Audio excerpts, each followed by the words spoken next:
fam, ay mo halae ay hauzik andro da lay andro yengba lai ay ahanba ne andro amta koijadri do ahanba thunge moigi museum andro gi museum yengba changdore hauzik ay ahanba ne mi miyam di andro yam chatnare yam lae do ay di amta chatri first time. Oh manung yam changina moiside saina Ron hangga chatana hore selere cultural kaino udre ta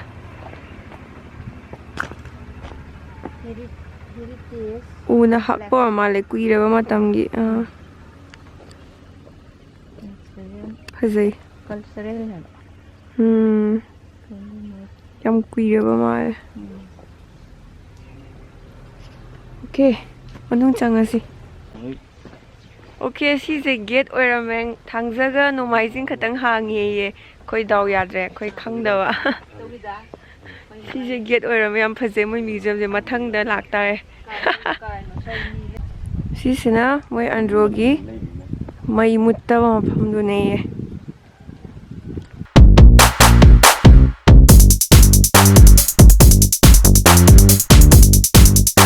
Moi nga tangai oi moi lai gi thoram tawri haziki mai mutta habdo mai ji dum chaalaga thamabdo tui nga tangai duga tang le hoi moi lai thoram lora kana kor kan changa yengba yai simdi hangame daw yai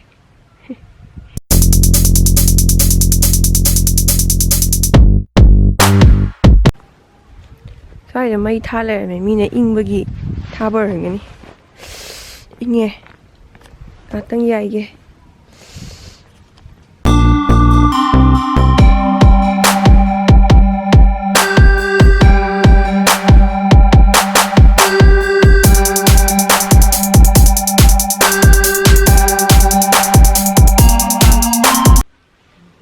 Okay, hauzik moigi kena tawom do thogle ba ko ado camera allow tawde hai pusan ba yade habdagi camera changaga yengre do moigi mai chak pagi mafam do ado aina mai chak pa haraga ai wakhal khalle ba kogi mai brong tharaga fire pra bon fire gi type tak do mai na thamam ga na khalle ba ko ado oiramdre kitang kogi mai phu gi mai tan mai chak pa ngang ali budo dumaina adu da mutlan da bi da thamba du style oirame aina oi phunga gi dumaina mai phu natte ain khalami sina kogi bonfire type ta brong chak pu doi ga na khallu oiramdre okay mathang next spot se karai da saigi moi turel haibam lei dai ne hojik la isna तो आधा थारी है ये park से लाए park सु garden जो पुले सना पोचा योन बगी बाजार नते अदुम गार्डन मया दा चापो चापम दा खुबा टिकेट कई पार्क पर लंपाक अमजु लई सिदा फुटबॉल सानबे दि नुंगाइनी पाए यामना गाड़ी थौ सानबा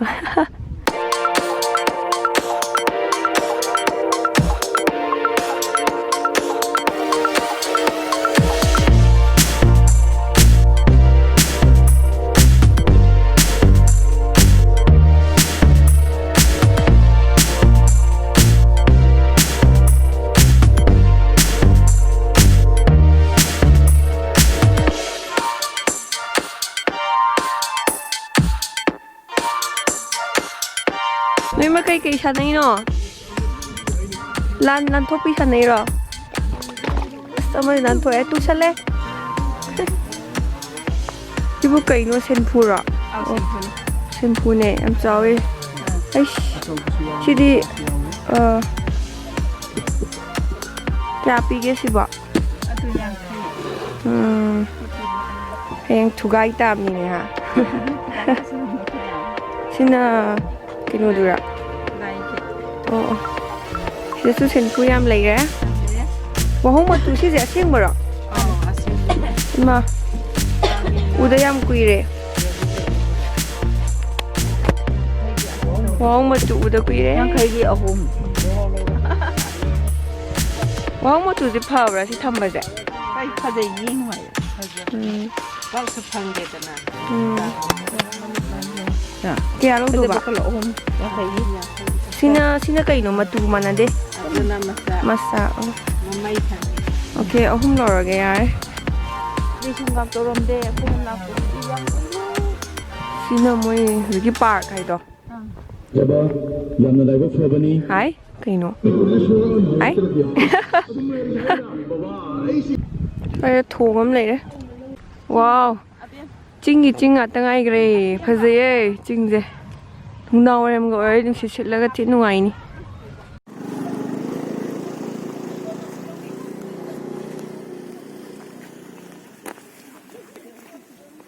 Sombolo.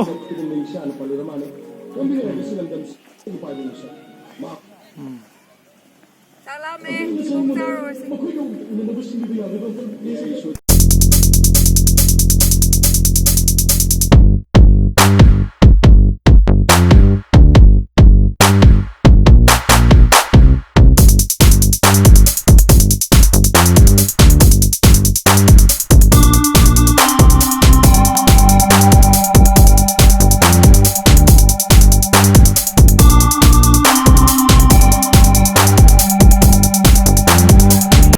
Pura keno forest jungle mangi am phaji hai ba ngata wow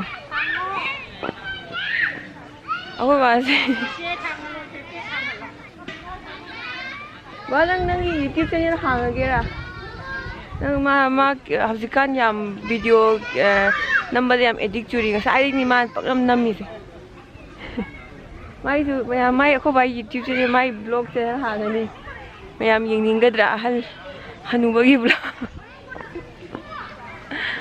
hoizigo insang je thonga chai sang thonga purakpa chap su yauri bu ko lagi sida laaga sida singa tora sida insang se ma thongba su yauri yam nungai wani moi ai di han bane first time ne ta lakti se famse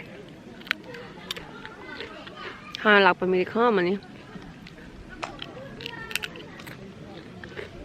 jungle ne nungai Itaw mari may lakpa yam nusi.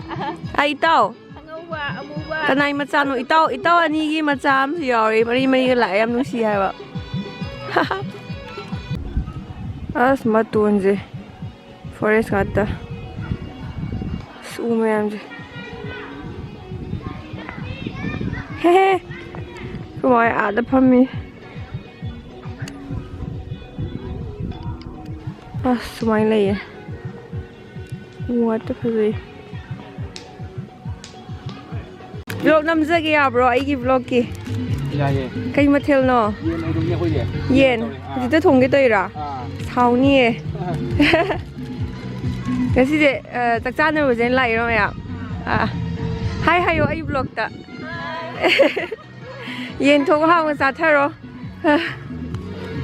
chắc thong nộp gì thiêng nghe hả thiêng nghe có gì khác thiêng là cái cái gì hát rồi lại gì nó thiêng không có gì gì tăng không phân ra mà tầm tăng không mi mà ngày nó cũng không có gì cái lúc rồi ai đi hát mà nè hả u rồi bà ai vừa yên cái ra lọ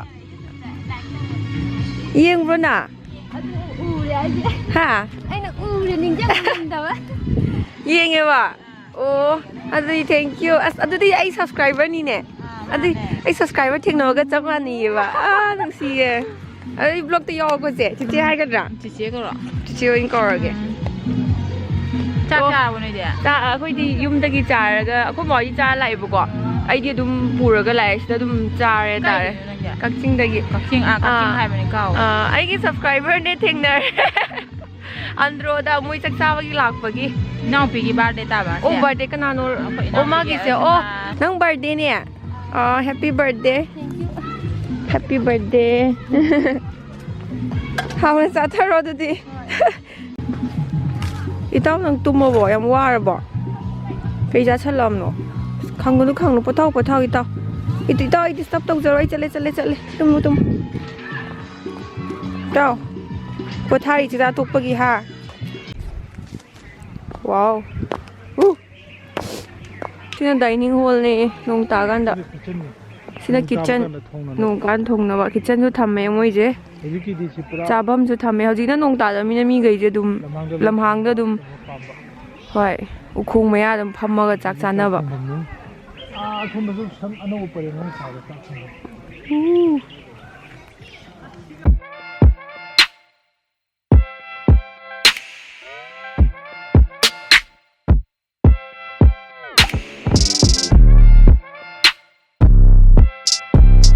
ꯁꯤ ꯄꯥꯝꯕꯤꯁꯤ ꯀꯩꯅꯣ ꯌꯥꯝ ꯐꯖꯩ ꯍꯩꯀꯨꯗꯤ ꯃꯥꯜꯂꯦ ꯍꯩꯀꯨꯗꯤ ꯅꯠꯇꯦ ꯌꯥꯝ ꯐꯖꯩ ꯁꯤ ꯀꯩꯅꯣ